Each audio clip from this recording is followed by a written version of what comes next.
안녕하세요. 마음서점입니다. 오늘은 우리가 영적 성숙도라는 주제에 대해 이야기를 나눠보려고 합니다. 그런데 사실 많은 분들이 영적이라고 하면 떠올리는 것이 초능력이나 신비체험이죠. 여러분은 혹시 초능력이나 신비체험에 대해 어떤 환상을 갖고 계신가요? 빛을 본다거나 미래를 예측한다거나 한 번쯤은 생각해 보셨을 텐데요. 이런 얘기들은 굉장히 흥미롭고 매력적이어서 나도 저런 능력을 갖고 싶다라고 생각하신 분들 많으실 겁니다. 오늘은 이런 초능력과 신비 체험에 대한 오해와 진실, 또 주의해야 할 점을 먼저 이야기해보고 그 다음에 영적 성숙도가 무엇이고 왜 우리에게 중요한지 알아보겠습니다. 우리는 종종 초능력이 있으면 높은 영적 차원이라고 동일시하는 경향이 있습니다. 내가 영적 능력이 있다면 나는 이미 고차원적인 존재가 아닐까? 저 사람은 예지몽을 자주 꾸니까 굉장히 영적으로 높은 수준이겠지? 하지만 정말 그럴까요?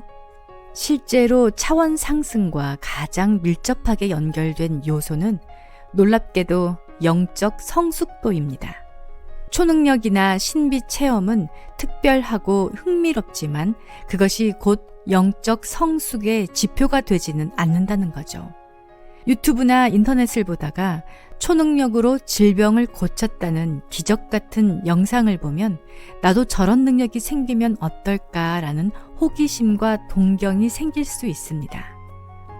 혹은 누가 예지몽으로 로또 1등을 맞췄다 같은 기사에 솔깃하고 그 사람을 영적 고수 아닌가 하고 착각하기도 합니다.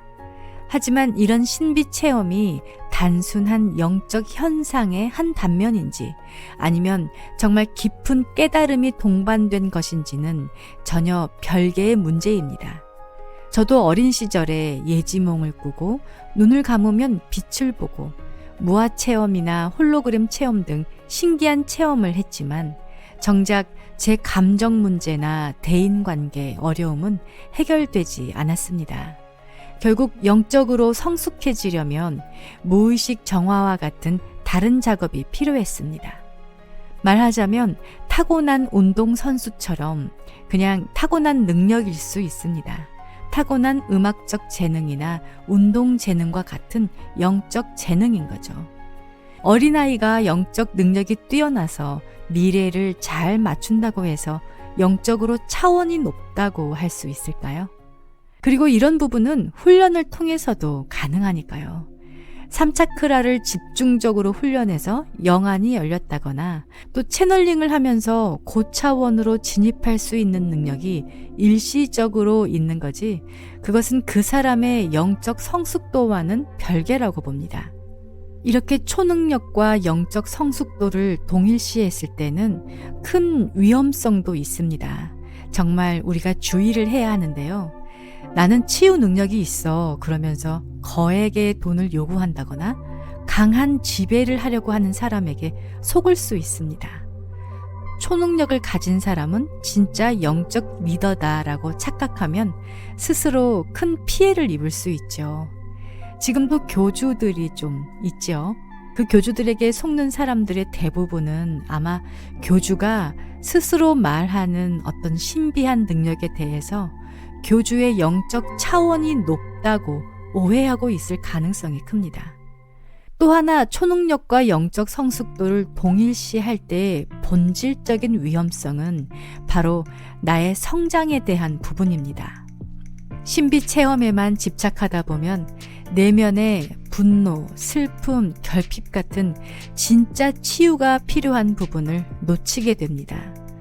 결국 인격적 성숙이 이루어지지 않는 것이죠.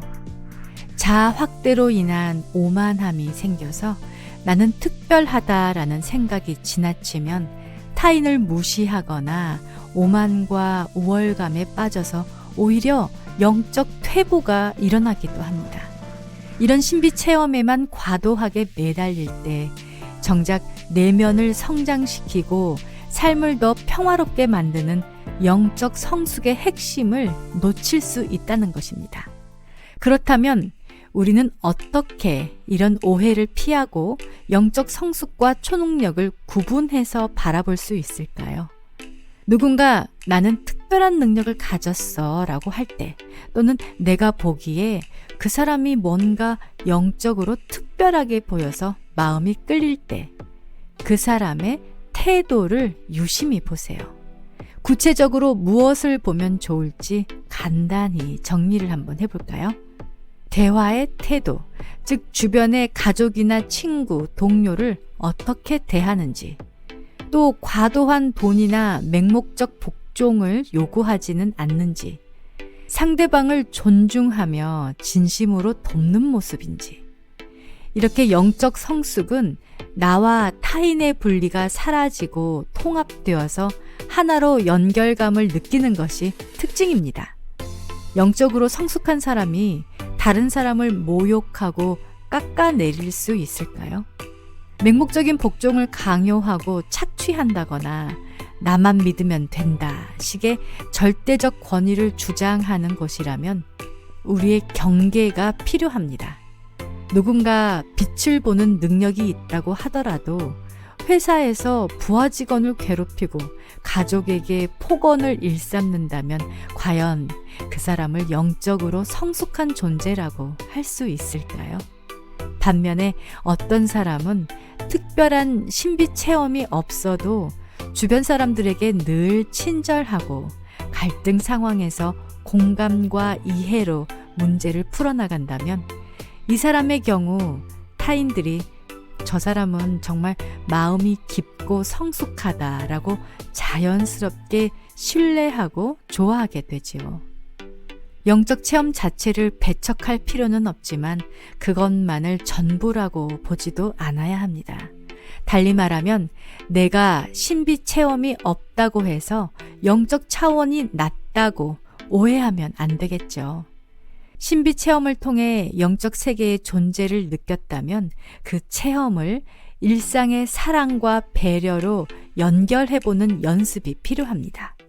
그렇다면 영적 성숙도란 무엇일까요?